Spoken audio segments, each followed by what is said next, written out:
आज हम छत्तीसगढ़ की जनता के लिए लाए हैं 7 बड़ी खुशखबरियां। मुख्यमंत्री विष्णुदेव साय की अध्यक्षता में हुई कैबिनेट की बैठक में कुछ ऐसे ऐतिहासिक फैसले लिए गए हैं जो किसानों से लेकर युवाओं तक और कर्मचारियों से लेकर व्यापारियों तक हर किसी की जिंदगी पर सीधा असर डालेंगे। जानकारी पूरी चाहिए तो वीडियो को पूरा देखें, हमें सब्सक्राइब करें क्योंकि हम आपके लिए ऐसी महत्वपूर्ण जानकारी लेकर आते रहते हैं। हमारे साथ हैं 30 करोड़ से अधिक दर्शकों का विश्वास और 11 लाख सब्सक्राइबर का साथ। तो चलिए बिना किसी देरी के जानते हैं कि साय सरकार ने अपनी कैबिनेट बैठक में कौन से बड़े निर्णय लिए हैं।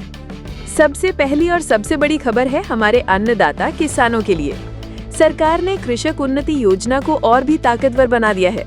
अब तक इसका फायदा सिर्फ धान बेचने वाले किसानों को मिलता था, लेकिन अब अगर कोई किसान खरीफ 2025 में अपने पंजीकृत धान के खेत में धान की जगह दलहन, तिलहन या मक्का जैसी फसलें लगाता है तो उसे भी कृषक उन्नति योजना के तहत आदान सहायता राशि दी जाएगी। ये एक बहुत बड़ा कदम है फसल विविधीकरण को बढ़ावा देने और किसानों की आय बढ़ाने की दिशा में। अब बात करते हैं सरकारी कर्मचारियों और राज्य की आर्थिक सेहत की। कैबिनेट ने 2 बड़े फंड बनाने का फैसला किया है। पहला है छत्तीसगढ़ पेंशन फंड। इससे भविष्य में सरकारी कर्मचारियों को रिटायरमेंट के बाद पेंशन देने के लिए एक मजबूत वित्तीय प्रबंधन सुनिश्चित होगा। दूसरा है Chhattisgarh growth and stability fund. ये फंड राज्य के लिए एक सुरक्षा कवच की तरह काम करेगा। जब कभी राजस्व में अचानक बहुत ज्यादा बढ़ोतरी या कमी होगी तो ये फंड उसे संभालेगा और आर्थिक मंदी के समय राज्य को वित्तीय सुरक्षा देगा। युवाओं और व्यापारियों, अब ये खबर आपके लिए है। कैबिनेट ने छत्तीसगढ़ राज्य लॉजिस्टिक पॉलिसी 2025 को मंजूरी दे दी है। इस पॉलिसी का मकसद छत्तीसगढ़ को एक बड़ा लॉजिस्टिक हब बनाना है। इससे क्या होगा? राष्ट्रीय और बहुराष्ट्रीय ई-कॉमर्स और लॉजिस्टिक कंपनियां यहां निवेश के लिए आएंगी।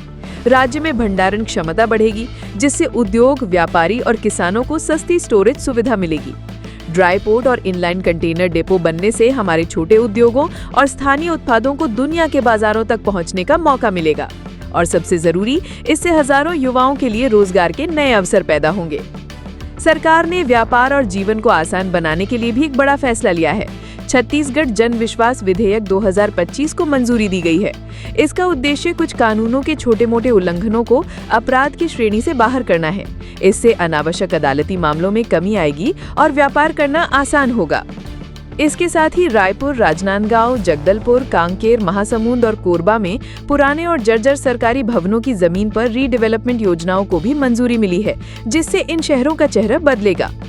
अंत में वाणिज्यिक कर पंजीयन विभाग के कर्मचारियों के लिए भी खुशखबरी है। उप पंजीयक के पद पर पदोन्नति के लिए 5 साल की न्यूनतम सेवा की शर्त को सिर्फ एक बार के लिए घटाकर 2 साल कर दिया गया है। ये थे छत्तीसगढ़ कैबिनेट के वो 7 बड़े फैसले जो छत्तीसगढ़ के विकास को एक नई रफ्तार देंगे। किसानों की आमदनी से लेकर युवाओं के रोजगार तक हर क्षेत्र का ध्यान रखा गया है। आपको इनमें से कौन सा फैसला सबसे ज्यादा पसंद आया? हमें कमेंट बॉक्स में जरूर बताएं। वीडियो पसंद आया हो तो इसे लाइक करें, ज्यादा से ज्यादा शेयर करें और हमारे चैनल को सब्सक्राइब करना ना भूलें।